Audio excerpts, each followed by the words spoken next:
I stopped using handhelds for a while now, and ever since I got my PC, I hadn't really seen a reason to go back. I didn't really find a reason to come back to the 2DS or the Switch Lite. Like, $60 for Switch Online was just ridiculous for me. But that was until I wanted to play retro games on the go, and in a comfortable manner, so not like the bulky handhelds that you see now, like the Steam Deck. A couple of years back, I've actually been seeing the rise of these emulation handhelds on Pinterest and YouTube and TikTok. And fast forward to last summer, I really wanted to play retro games comfortably on the go, around my house or in my bed. And I wanted a handheld that I could just put in my pocket easily. I didn't want to have to carry a carrying case with it and all that accessories. But I still didn't pick one up until February 2026, where I got my first emulation retro handheld, the Miyoo Mini Plus.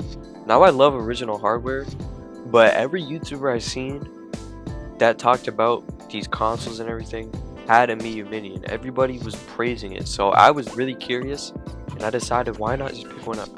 After using the Miyoo Mini for a while, I honestly think this is the only must-have emulation handheld. Think of this thing as a Game Boy, but smaller and with SNES controllers with 4 triggers, and it could play any console generation up to the PS1, including the Capcom arcade games.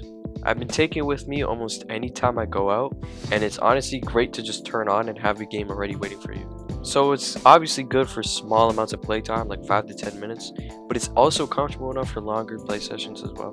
One of the best things this handheld does is actually being portable, so unlike the Switch or the Steam Deck, I can actually put it in my pocket really easily, and it fits in almost any pocket. Think about carrying your phone, but it's a little bit more thicker because it has triggers and everything. But honestly, I don't really notice it when carrying around. Now the console's stock OS isn't the greatest at all, actually.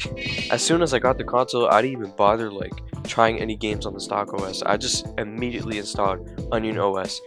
Onion OS is actually where this console shines most, in my opinion. The first thing I actually wanted to talk about with the Onion OS was the themes, believe it or not.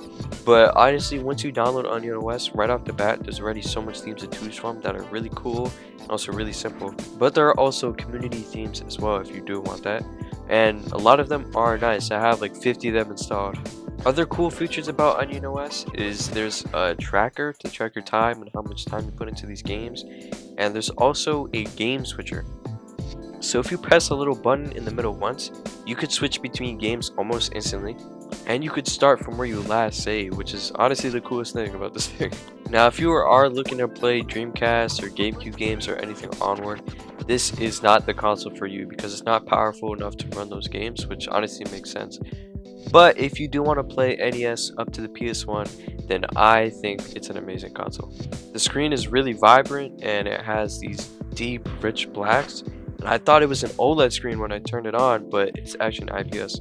You can also change the contrast, gamma, and vibrance to whatever you want in the settings. Now I did forget to mention that this console also has many fan ports to it. So I'm just going to name a few like Sonic Mania, Mario 64, Streets of Rage remake, and I think there's Doom is on there as well. Now the only game that struggles here I think is Mario 64, which struggles a little bit because it runs at a lower frame rate, but everything else is great. So honestly, I think this is one of the best pickups you can get right now. It's actually such a good deal as since I'm in Canada, I got it for like $90 on Amazon. But if you guys are in America or anywhere else, it'll probably be cheaper. I think it's around $50 in the US. And you can get it off of Amazon or you can get it off of AliExpress or anywhere you like.